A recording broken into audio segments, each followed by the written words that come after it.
एक रिच आदमी को यीशु ने कहा मेरे पीछे आ, धनवान को, और वो चला गया अपने रास्तों पे। तब यीशु ने कहा ऊंट का सुई के नाके में से निकलना आसान है, लेकिन धनवान का खुदावन की बादशाहत में, प्रभु के राज्य में आना कठिन है।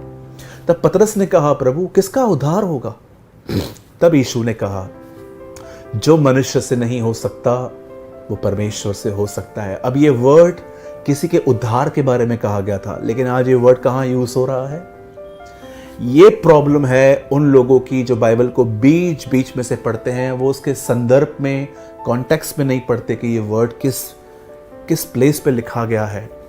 कभी भी बाइबल को चिट्स की तरह यूज मत कीजिए। प्रभु मैं देखता हूँ जो वचन मेरे लिए निकला जो वचन निकला वो मेरा होगा। जी नहीं। पहली चीज बाइबल प्रेयर से पढ़ी जाती है। सेकंड थिंग, बाइबल कभी बीच बीच में से नहीं, लेकिन हमेशा लाइन से पढ़ी जाती है, chapter by chapter by chapter, इस तरह। तीसरी बात, हमेशा जब आप बाइबल पढ़ते हैं तो भागिए मत एक साल में बाइबल कंप्लीट करनी है, बिल्कुल नहीं। ये तो ऐसा हो गया कि आपको जस्ट अपनी ड्यूटी पूरी करनी है। अगर कल मिस हो गया 2 चैप्टर तो आज पूरा कर लेंगे हम। ये तो चैप्टर्स पूरे पढ़ने हुए। इतना कभी कभी कुछ लोग फास्ट पढ़ लेते हैं। दूसरे दिन जब उसने भीड़ देखी जो झील के पार खड़ी थी, और देखो यहाँ एक छोड़कर कोई नाव न थी, और यीशु अपने चेलों के साथ उस नाव पर चढ़ा था, परंतु केवल उसके चेले ही गए। तब उन नावें तिब्रियास की उस जगह के निकट आई जहां उन्होंने, आप कुछ समझ पा रहे? बहुत लोग पढ़ते हैं, इतना घाई में पढ़ लेते हैं, जस्ट एक चैप्टर पढ़ना है।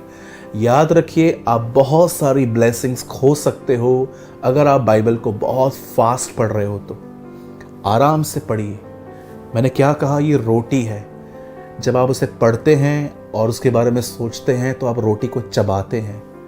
और आप जानते हैं जब हम खाना खाते हैं, हम उसे चबाते हैं, वो खाना अंदर जाता है, जूसेस बनाता है, और जूसेस के थ्रू, जूसेस जो है वो हमारे पूरे मसल्स में ताकत देती हैं, जिससे बॉडी चल पाती है।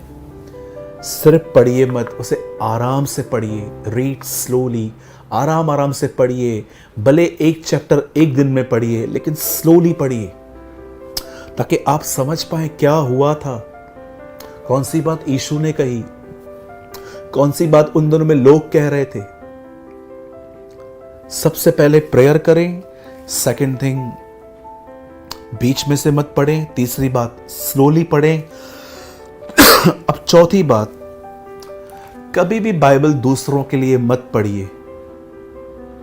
अगर आप एक हस्बैंड हैं और आप बाइबल को पढ़ रहे हैं और आपको वहां पर वर्ड मिला पत्नियों को अपने पति के अधीन होना चाहिए, और आप जाके उसे दिखाते हो कि ये वचन तेरे लिए लिखा है तो उसको फॉलो कर, या आप जितनी पत्नियां हैं आप देखते हैं कि लिखा है कि हे पतियों अपनी अपनी पत्नी को अपने समान प्रेम करो, और आप उनको लेके जाते हो, या आप हस्बैंड वाइफ साथ में बैठे हो और लिखा गया है हे बच्चों माँ बाप का आदर करो, और आप देख रहे हैं आपको बाइबल के हर पेज पे दूसरों के फोटोज दिखाई दे रहे हैं। बाइबल दूसरों के लिए नहीं पढ़ी जाती।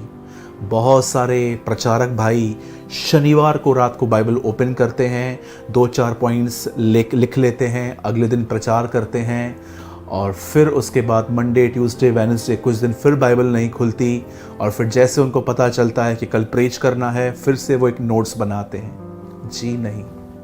या कभी कभी कुछ लोग इसीलिए बाइबल पढ़ते हैं क्योंकि वो फेसबुक पे या व्हाट्सएप पे हर दिन ग्रुप्स में कुछ मैसेजेस डालते हैं। ये सारी चीज़ें अच्छी हैं, लेकिन इन सारी चीज़ों में आपकी कोई उन्नति नहीं है। आप सिर्फ अपने सेवा को पूरा कर रहे हो, और पॉल कहता है सेवा करते करते कुछ लोग बैकस्लाइड हो जाते हैं। बाइबल हमेशा अपने लिए पढ़िए। जब भी आप उसे खोल रहे हैं, प्रभु से ये मत कहिए कि प्रभु मुझे कुछ दे ताकि मैं लोगों को दूं। प्रभु को सबसे पहले बोलिए मुझे फीड कर, मुझे खिला। अगर आप ही एक डेड क्रिश्चियन हो, आप किसी को रेस कैसे कर सकते हैं? कई सारे लोगों को पता नहीं चलता, वो जब बाइबल को पढ़ते हैं तो एक्चुअली वो दूसरों के लिए पढ़ रहे हैं, इंफॉर्मेशंस के लिए पढ़ रहे हैं कि देखूं क्या क्या लिखा है। नो, वचन इसीलिए मिला है ताकि इसमें से खुदा की आवाज सुनी जाए। ये एक ऐसी किताब है जैसे कि आपने पढ़ा होगा कि जब प्रभु ने इंसान बनाया तो उसमें फूका और उसमें जीवन आ गया। आप जानते हो इंग्लिश में लिखा गया है, जिसका मैं हिंदी ट्रांसलेट करके आपको बताता हूँ। लिखा गया है, पूरी बाइबल पवित्र आत्मा की प्रेरणा से लिखी गई है। इंग्लिश में लिखा गया है ब्रीथ। ये बाइबल एक ब्रीथ है परमेश्वर की। क्या आप बिलीव कर सकते हैं? जैसे परमेश्वर ने आदम पे फूका, उसमें जिंदगी आ गई, वैसे ही परमेश्वर ने हर एक वर्ड में फूका है, आत्मा दिया है। जब ये वचन आपके अंदर जाता है तो आपको जिंदा करता है। विगिस्वर्त ने कहा, बाइबल का ऑथर मेरे अंदर रहता है। मेरे भाइयों, मेरी बहनों, यीशु ने नहीं कहा कभी भी कि मैं तुम्हारे पड़ोसी से कहता हूं। यीशु ने हमेशा कहा, मैं तुमसे कहता हूं, तुमसे। जब आप बाइबल को पढ़ते हो तो वो आपसे बात करता है। फिर होता है कि कभी कभी परमेश्वर आपको दूसरों के लिए वर्ड देता है। मैं एक प्रचारक हूं। कई बार जब मैं बाइबल को रीड करता हूं तो बाइबल पढ़ते पढ़ते मुझे ऐसा माइंड सेट हो जाता है, अच्छा ये तो बहुत अच्छी चीज़ है, मुझे प्रीच करनी चाहिए। ये कुछ गलत नहीं है, पर ये देखिए, क्या पहले वो वर्ड आपने अपने लिए लिया?